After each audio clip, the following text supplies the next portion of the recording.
प्यारे सज्जनों, धन धन सतगुरु तेरे ही आसरा। आज हम संत मत की कड़ी को आगे बढ़ाते हुए जैसे आपको हमेशा अनेक साखियां सुनाते हैं, उसी तरह आज भी एक बहुत ही प्यारी सावन शाही मौज शाह मस्ताना जी के समय की एक साखी लाला देवीलाल जी रोहतक वाले के साथ घटित घटना की साखी सुनाते हैं। साखी में दर्शाया गया है कि बड़ा आदमी जो पाप करता है कभी नहीं बख्शा जाता। एक बार पूज्य मस्ताना शाह डेरा अमरपुर धाम में सत्संग के लिए पधारे और काफी दिन ठहरे। सत्संग के नजदीक काफी संगत जमा होने लगी और लाला देवीलाल जी रोहतक वाले भी पहुंच गए थे। एक रात को लगभग 3 या 4 बजे पूज्य मस्ताना शाह बाहर निकले और सब संगत को उठाकर चबूतरे पर इकट्ठे करने का हुक्म दिया। सब संगत आ गई मगर लाला देवीलाल जी नहीं आए, वह सोते रहे। पूज्य मस्ताना जी ने दोबारा पूछा कि सब आदमी आ गए हैं, कोई रह तो नहीं गया है? किसी ने कहा कि लाला देवीलाल रोहतक वाले नहीं आए, वे सोए पड़े हैं। पूज्य मस्ताना जी शाह ने हुक्म दिया कि उनको भी जल्दी उठाकर लाओ, क्योंकि मस्ताना शाह ने जो कुछ फरमाना था उन्हीं को कहना था, दूसरों को तो बहाना ही था। उन दिनों में सरकार की तरफ से एक गांव में पंचायत नियुक्त की जाती थी, जिसके लिए इलेक्शन होने वाला था।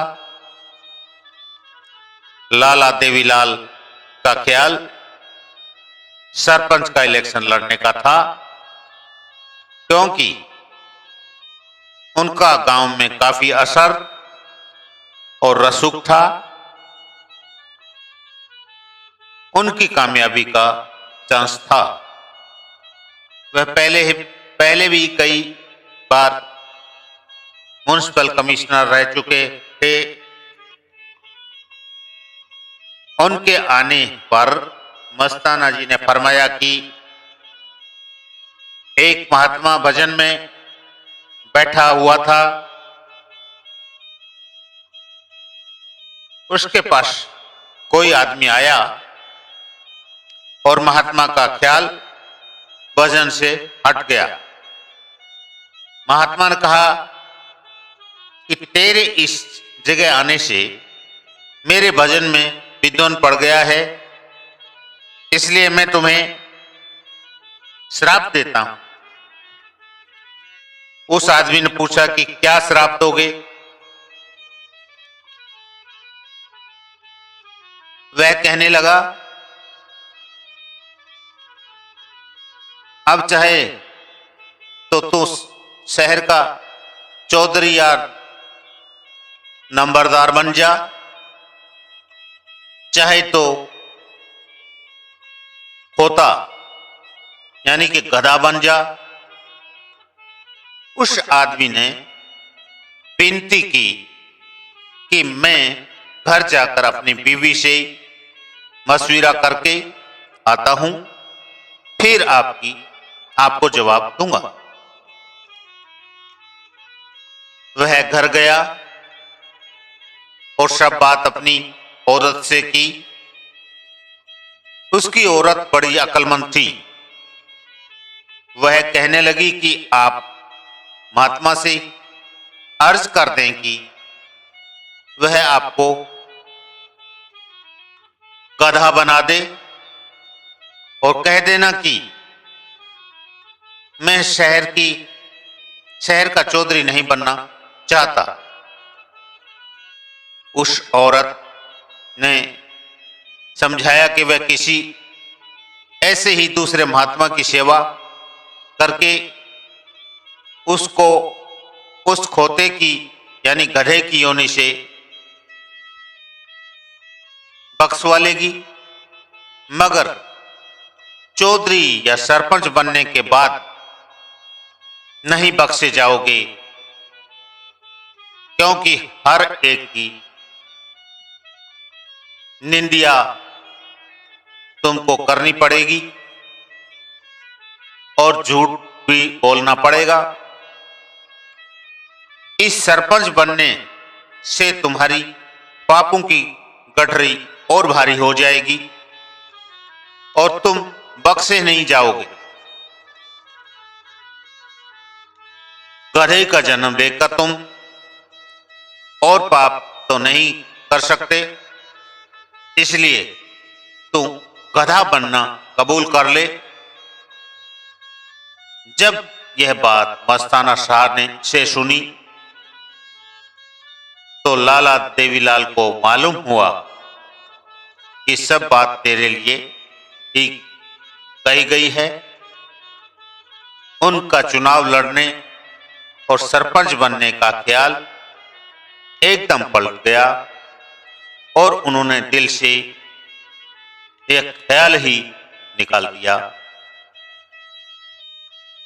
प्यारे सज्जनों, साखी हमने सुनी, एक संदेश दिया, लेकिन आज भी हम देखते हैं कि रूहानियत के मार्ग पर चलने वाला परमार्थी राजनीति में बड़ा दिल खोलकर भाग लेता है।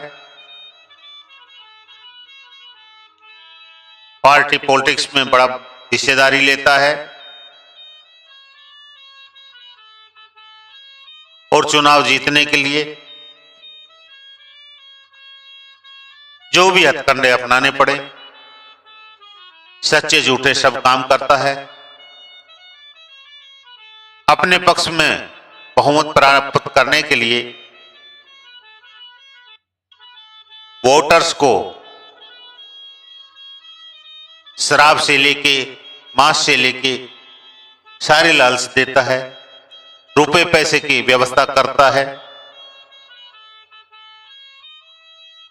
और करोड़ों रुपए वो चुनाव पे लगा देता है। बनता क्या है? सरपंच, प्रधान, एमएलए, एमपी, मंत्री, प्रधानमंत्री। लेकिन संतों ने हमेशा कहा है कि ये तुम कुछ भी बन जाए तो भी एक परमार्थी जीव, एक सत्संगी और प्रेमी जीव जो सादगी से और मालिक के नाम में अपना जीवन यापन करता है,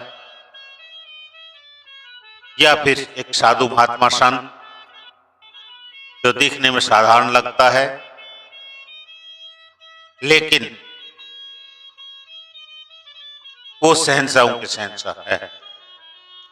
बाकी चाहे प्रधानमंत्री बन जाए तो भी क्या है, अमेरिका के राष्ट्रपति बन जाए, रूस के राष्ट्रपति बन जाए, प्रधानमंत्री बन जाए, भारत के राष्ट्रपति प्रधानमंत्री बन जाए, लेकिन संत महात्माओं के आगे और एक रूहानियत से भरे हुए नूर के जीव के आगे उसका कोई अस्तित्व नहीं है। ना उसके पास सुख है, ना शांति है, और हर नित्य रोज झूठ बोलना, निंदा चुगली करना, छल कपट करना, अनेकों गलत कार्य करने पड़ते हैं। अगर सच्चा रूहानी मार्ग पर चलने वाला कोई भी जीव है, संत महात्मा है, वो राजनीति से कोई सरोकार नहीं रखता है, उसकी तो बस एक ही पार्टी है, एक ही दल है, एक ही पद है, राम नाम सुमरना, और जो लुका शुका मिले उसे खाना और उसी में मस्त रहना। उसको दुनिया की मान बढ़ाई, दुनिया की धन माया, ऐशो आराम और पद और कीर्ति की कोई उसको इच्छा नहीं होती है। देखा यह गया है कि महात्मा फकीर सब बन गए हैं, लेकिन राजनीति में भी अपनी टांग अड़ा के रखते हैं। तो वो ना संत महात्मा है, ना वो कोई रूहानी नेत पे चलने वाले सत्संगी या प्रेमी हैं, कोई कुछ भी नहीं है। वो एक सिर्फ दिखावा करते हैं। नेक इंसान राम नाम के लिए बेकार के फंदे में फंसना ही नहीं चाहता। ये दुनियादारी के धंधे से इससे वो दूर रहना चाहता है। जैसे सरपंच साहब का हवाला देते हुए मस्ताना साहब ने कितना उस प्रेमी को जगा दिया, तो हम आप मस्ताना जी की इस बात पे गौर करें और चलें। दान दान सतगुरु तेरा ही आस्था।